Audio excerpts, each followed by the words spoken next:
Sometimes it feels like the sun will never rise, like the birds will never sing again. Believe in a power greater than what you are going through. When you don't know what to do, keep breathing. That's right. When you don't know what to do, just keep on breathing. From the City of Angels in Los Angeles, welcome to all my listeners out there in Radio Land. I'm Dave, the Caregiver's Caregiver at caregiverdave.com, along with my lovely co-host, who isn't here today, so I won't introduce her. Also coming to you live and on demand 24/7 on numerous syndicated radio and podcast networks, on 26 global audio and video platforms, including iHeartRadio, iTunes, YouTube, Spreaker, SoundCloud, Vimeo, Stitcher Radio, Blog Talk Radio, and many, many more. In fact, we are proud to be voted, and we just got raised to the number one level on FeedSpot, which is the Nielsen rating for podcasts. Number one caregiver podcast on FeedSpot out of thousands. Number one on Player FM. Number one on caringvillage.com. And we have an especially exciting show planned for you today. Arielle Spring, author of When Birds Sing, My Journey from Trauma to Triumph, is a living example of a phoenix rising. Her idyllic life spiraled out of control for over 20 years due to experiencing many traumas. In her darkest moments, she saw a light to freedom and began her ascent to wholeness. Spring's openness, insight, and warm, empathetic heart has inspired her to share her story. A health and life coach, Arielle has also served as a group facilitator for abuse and trauma victims. And before we get started on that amazing interview, I do want to take this moment and thank my last week's guest, Dr. Vicki Matthews, a naturopathic physician and relationship coach. She's been a guest on Oprah's show twice, a relationship expert on our Fox Business, and has been featured on radio, podcasts, and print. She's also the author of the award-winning book, The 5 Elements of Relationship, How to Get Along with Anyone, Anytime, Any Place. And a reminder, you can watch or listen to that interview and all our interviews, including this one that I'm doing today, at caregiverdave.com or any of our other 26 global audio networks that I mentioned earlier, like iHeartRadio and iTunes. All right, enough of that. Arielle, welcome to the Caregiver Dave Show. It's so great to have you on. Thank you so much, Dave. It's wonderful to be here with you. And I do like to take this moment and ask my guests, just who is Arielle Spring and why was she placed on this earth? Well, I believe to share the journey from trauma to triumph, Dave, is why I was placed on this earth. Many, many people are suffering right now in the country, in the world. And I believe I can share my experience, strength, and hope that there is light after severe trauma and suffering from PTSD and complex PTSD. Now, you've been a caregiver to your mother for a short period of time, or at least you tried. Mothers and daughters are difficult relationships. Did you have a caregiver yourself caring for you at different points in time? No, not really. I was pretty much on your own, huh? I was on my own, spiraling through life, and went in a downward spiral for over 20 years, as I share in my book, When Birds Sing. So I really didn't have anyone. There were long periods where I didn't even speak to my parents, and I was pretty much estranged from my only sibling. Wow. So, I did not have a caregiver. That must have been very tough. Tell us when you experienced your very first trauma, because you say you have many, right? I did have a couple which set off. Well, first of all, my childhood was difficult in some senses, even though it looked idyllic from the outside. As we mentioned, I did have a very difficult relationship with my mom. My light let's say, was a little bit intimidating for her, and she wanted to be in the spotlight. So that caused her not to really nurture me or launch me into the world. Or This is all of her life, all of your baby and teen life, really? she took care of me, I mean, physically, but emotionally, she was not there for me. My brother Wow. was the prince in the family, but see, he was not a threat to her as I was. Now, the threat didn't start as a toddler or a young girl, but started when, I was in my teens. Hmm. Is And, that and when that, the problems were, when you're in your teens as opposed to being a toddler? exactly. So Well, she just kind of changed, and I bet you didn't know what happened. Well, what life event happened? Was it when you became a woman? Had your period? I mean, what point did she make the change that you are not a child anymore? Well, what happened was I was working in high school, I had a job, and I was accosted by my boss's husband. Oh my! She was in the hospital. I was in charge. It was a skincare studio. And he sexually assaulted me in the living room. And I handled it. I was just a naive, from a 2 streetlight town girl. And I handled it very maturely. I got my mother to come and get me, and I took her aside. And when I got home, and I said, Mom, something has happened. I don't want Dad involved. I just want to talk to you about it. And after I explained what happened, she betrayed my confidence and immediately called my dad in, who proceeded to round us up and put us in the car and make us wait in the car while he went in to speak to this gentleman. Now, why were you in the living room? What was the purpose? Why were you there? I was the makeup studio was in her home. Oh, So it was slow that day. and you were working for the makeup studio, Yes, I was a cosmetologist at 16. and the wife was away, and clients come into the home. My boss was in the hospital. And so her husband was hanging out at home while she was in the hospital.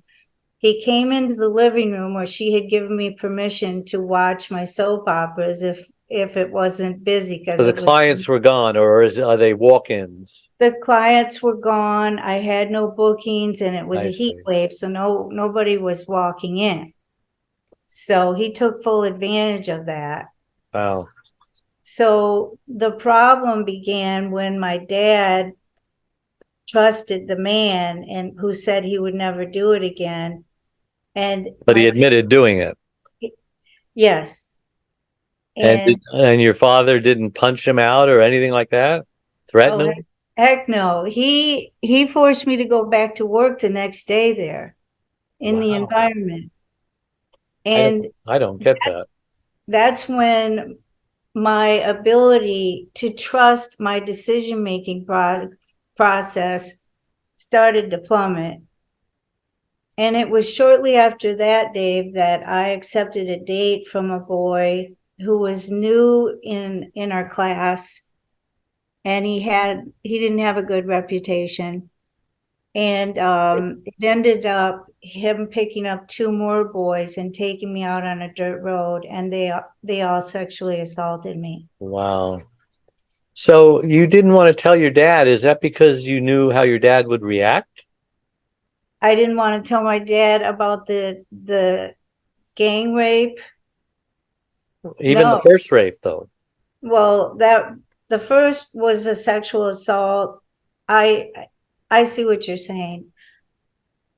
I probably didn't trust my dad. I trusted my mom more, and So didn't have a good relationship with your dad ever. no. Okay.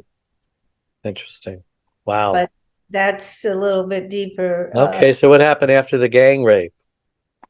Well, those were the 2 traumas that set me off into the downward spiral, because And you were how old? I was 16. Wow. I was 16, Dave, and I never told my parents about the second thing after what Wow. happened with the first thing. Why would I? And these were kids in high school with you? They were, And they so were. what happened afterwards? Interactions with them? Well, what happened, sadly, was that I found them each after their classes the next day and told them I was sorry. Or Yeah, for what happened. and what did they say? I took that shame on and it stayed with me, as I said, for over 2 decades. They didn't try it again? No, no, they did not. But my life was forever changed at that point, and because I thought, I didn't fight and therefore it was my fault. But Um, as it turned out, the ringleader, the boy who I accepted the date with, he went to prison for statutory rape a few years later of a 13-year-old. I So see. I was dealing with a serious criminal, and had I fought, he might have killed me right in front of those two boys who decided to go along with him. Hmm. And in the other crime that he committed, he had accomplices as well, so he liked to have other people join in. But I learned all this writing my book about him, which was very helpful in being able to understand the type of danger I was in, and that my response was a perfect response to save my life. But as so many women, I took it on that I didn't do the right thing to prevent it, that I could have stopped it. Yeah. And so you've developed like post-traumatic stress disorder. I did. And Yes. tell us about that. Well, that's something that now we're really Hmm. understanding a lot more about. Since they have a whole host of symptoms for complex post-traumatic stress disorder. What's the difference, by the way? Well, complex is just having more than one trauma. Hmm. So I had all the symptoms of PTSD plus the symptoms of CPTSD that I was dealing with. Of course, I didn't get any help because, just like an addiction, the PTSD will tell you, well, you're fine, just keep going. But I wasn't fine. I had like a V on my chest. I just walked around, with a victim energy, and a lot of bad things happened to me. I got into very dangerous situations and dangerous relationships with drug addicts, people in the mafia. It's all in the book. Wow. So what do you think made you make all those poor decisions? Did you just feel so bad about yourself that you thought you couldn't do any better and hanging out with losers and the mafia and drug addicts and so on? Nobody That's else would love you? that's correct, Dave. Wow. That's what, and if you go to ariellespring.net, you'll see all the symptoms of PTSD and how they tell you those exact things, that you're not good enough now and you're damaged goods.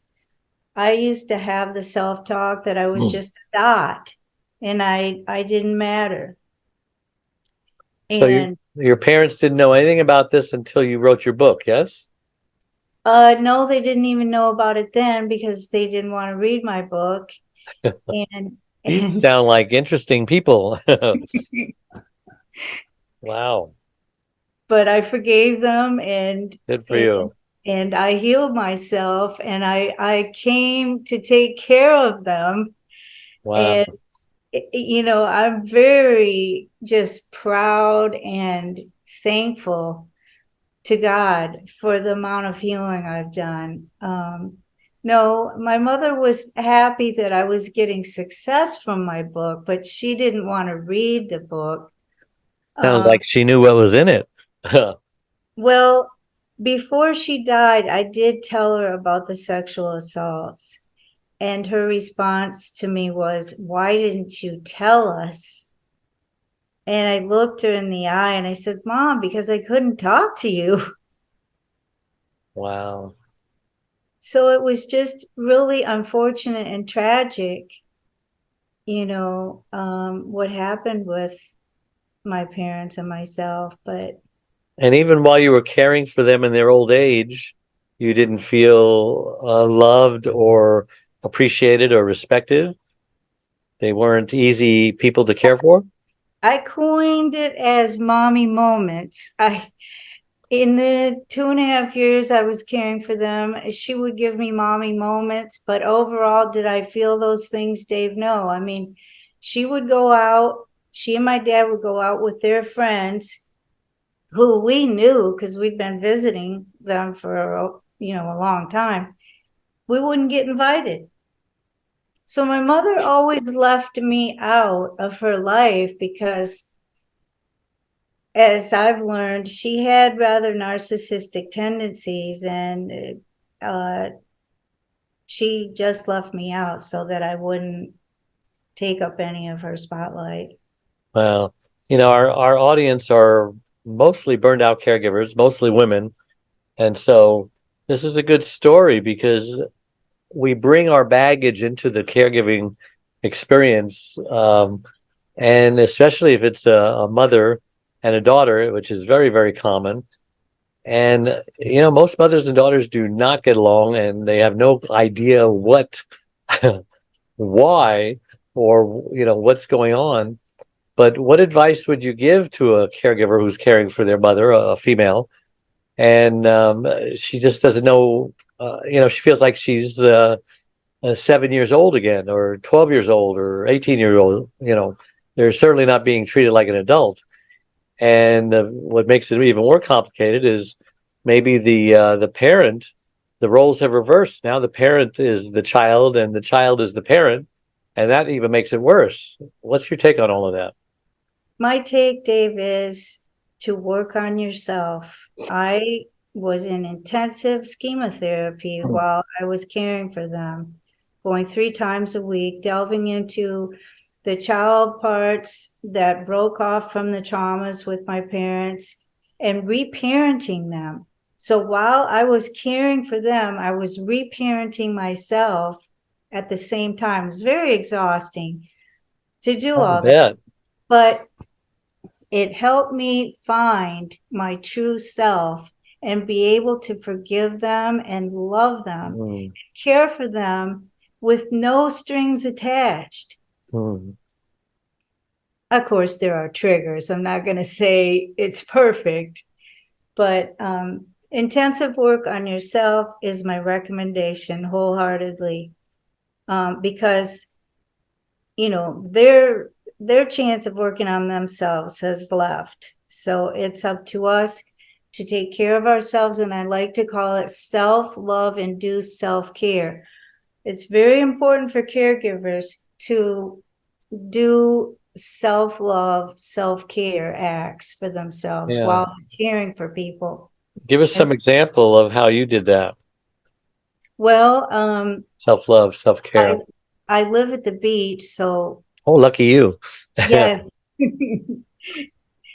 Beach walks, just even sitting on the beach if you don't feel like walking.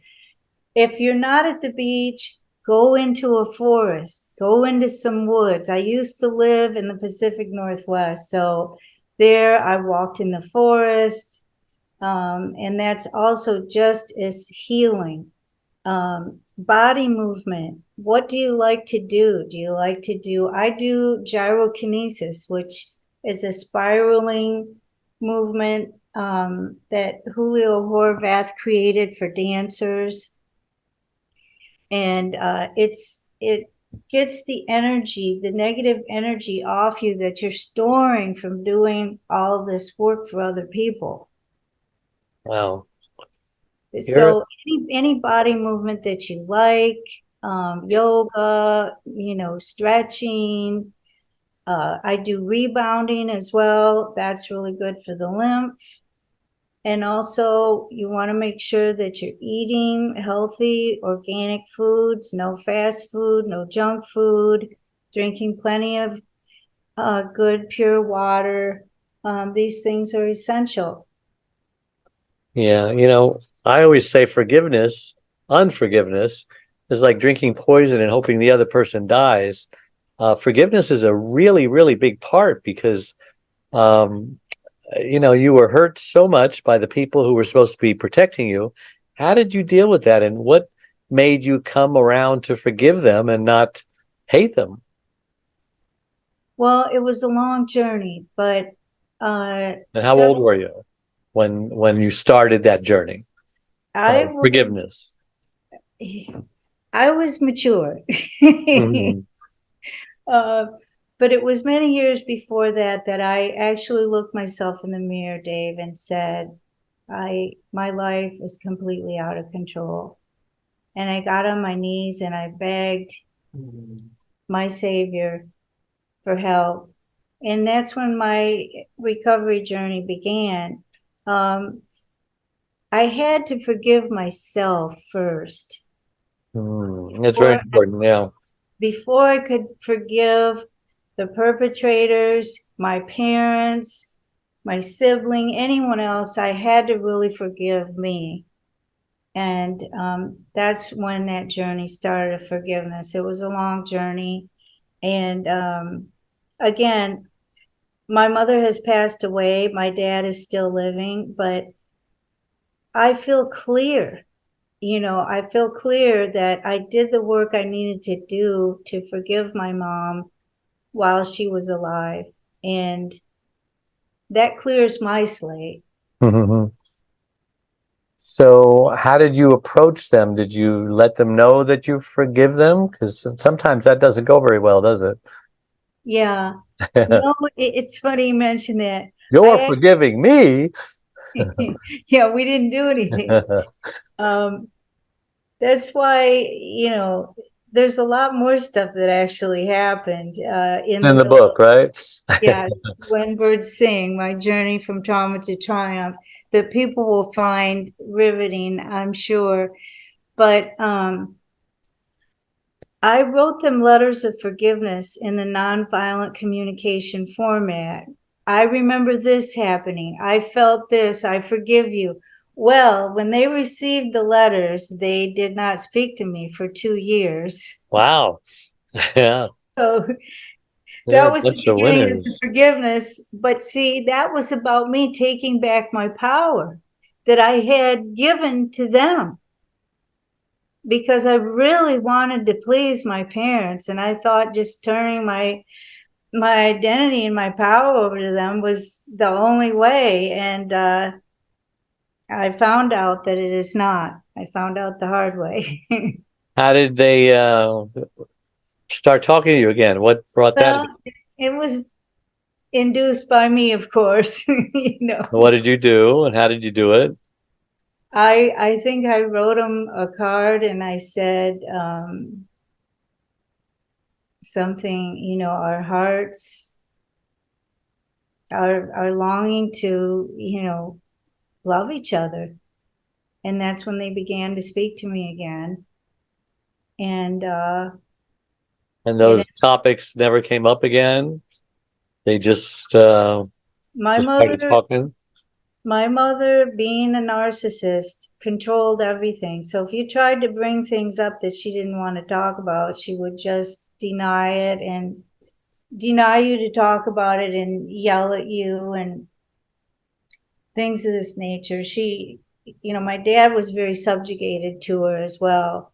So that's when I just began to work on myself because the only person you can change in life is you. Right. And when I began the intensive work on myself, that's when there were glimpses of her, you know, loving me somewhat or changing a little bit. But I began to not worry about her changing because I was having such success with my healing journey that it didn't I, matter as much anymore. I was starting to understand everything that happened, whether she would validate it or not. I didn't need that validation anymore. Yeah. So let me ask you a question. Since your mother is gone, how has that changed your father or his attitude or his growth? Wow. You ask questions that go right to the heart, Dave. When my mom passed, I noticed that my dad, who had been very subjugated to her, had been married a very long time. I got to experience my dad in a way I had never experienced him. Is that a good thing? It was a very good thing. Good. The thing he did is we were over at the house and he said, honey, I want you to go up in our bedroom and I want you to go through every drawer, all her closet, and take whatever you want because you come first. Wow. How'd that make you feel? I could start crying right now. I mean, I'd never heard that from him in my entire life. His taskmaster had died, or what do they say? The wicked witch is dead. The lid had been lifted, and I was there when my mom passed away. She had gotten hospice.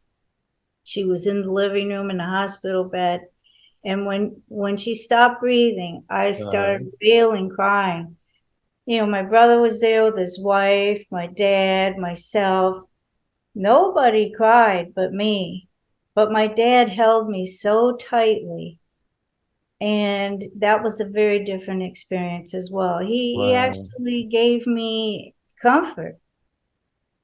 And I was probably releasing a lot of pain that I had stored up over the years, from dealing with my mom, bless her heart, and God rest her soul. So, it's been good. Wow, that's really good. Um, wow, it's amazing how time flies when you're having fun. Um, why don't you tell us about your book and why the title and what you hope people will get out of it? Certainly. When Birds Sing comes from time my parents came out to Seattle to visit us, and we had dinner. We were sitting at the table, and my dad looked at me and said, every spring when the birds would sing, I would pray to God that you were okay. No, excuse me. Wow. And I just ran from the table That's and beautiful. crying in the bathroom that my dad, he had peeked through in that moment. Again, he showed me that he loved me in that moment because it was overshadowed by my mom Sure. wanting to have all the attention. And so that's how I got the title. And what I want women, especially, and men, of course, because many men suffer from trauma as well and abuse. I also was in a domestic violence marriage for 4 years. Oh my. Yes. You were just going from the frying pan into the fire, huh? Yeah, I was, in my 20s, spiraling like I told you, and then I met the abusive ex, and that was 4 years of hell. Poor thing. But I left. I had strength, I had courage, I had Yes. resilience, Where and did that that's all come from? The strength, courage, and resilience. from the one up above. So you give a lot of credit to God. Yes, I do. And I just want women to know, and men, that there is hope. Keep going. Don't give up. Do not give up, because I am living proof that you can soar beyond your wildest dreams if you keep going and you don't give up. Well, I'm assuming this book is wherever books are sold, Amazon, Barnes and Noble, wherever, Walmart, yes. Walmart, Target. Well, it's been a great show. Thank you so much for coming on. Thank Now, you people for want to get having a hold of you or speak to you, and maybe do you do counseling or anything like that, or I coaching? am a life coach, a certified professional life coach, and Hmm. certified professional health coach. Just go to my website, ariellespring.net, and you can contact me there for coaching and And anything else. And also and just that's all my resources. let's And I spell it have a blog let's also. spell it correctly. It's Arielle and Spring. Is it arielspring.com or is it .net. arielspring.net? Is the word coaching in there? Do you have another one or is that it? That's it. Okay, I'm arielspring.net. And It's my don't go website. to .com because you go to the wrong place. That's right. Okay, well that's awesome. Is there any last words that I didn't ask you that you were hoping I did before we go? I thought you were brilliant, and Oh, I'm brilliant. Wow, thank you. I'll give you that $20 I promised you later. you asked some very touching and moving questions that Well, really were helpful. So you're thank you. very kind. I've been doing this 10 years, so it's not because I'm brilliant, it's because, like a monkey, you just keep doing the same thing over and over again. I guess you No, get good at no, it. no, Dave. It's okay to say you're brilliant. Okay. Well, you're very sensitive about self-deprecation, aren't you? You've been Hey, beating yourself up all your life, haven't you? no, I'm just reflecting to you that you couldn't be doing this for 10 years if you weren't brilliant, because there's a lot of podcasts out there. Wow, I'm going to make you president of my fan club. Thank you. That's why I'm a coach, Dave. Well, thank you. You're a very good coach. If anybody out there needs coaching, if you're beating yourself up, or if you're post-traumatic stress disorder, or if you're going from the frying pan out into the fire, if some of these stories has resonated with you, please contact Arielle at Arielle, Arielle, spring.net, and let her help you. Thank you so much for coming on the show, Arielle. And I just want to say that let me tell you about my new book. It's almost new. It's about a year old now, but it's still moving off the shelves.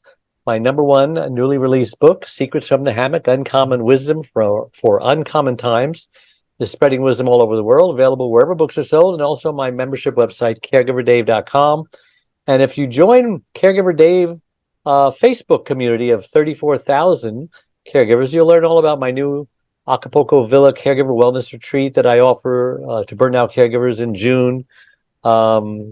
If you also click the like or follow button on whatever platform you're watching this on, then it helps us reach even more caregivers by improving Google's search engine algorithms. So again, thank you to all my listeners out there all over the world. Thanks for tuning in every Wednesday and making us the number one caregiver podcast on the internet, according to FeedSpot. So until next week, same time, same channel, may God richly bless you all. Bye-bye.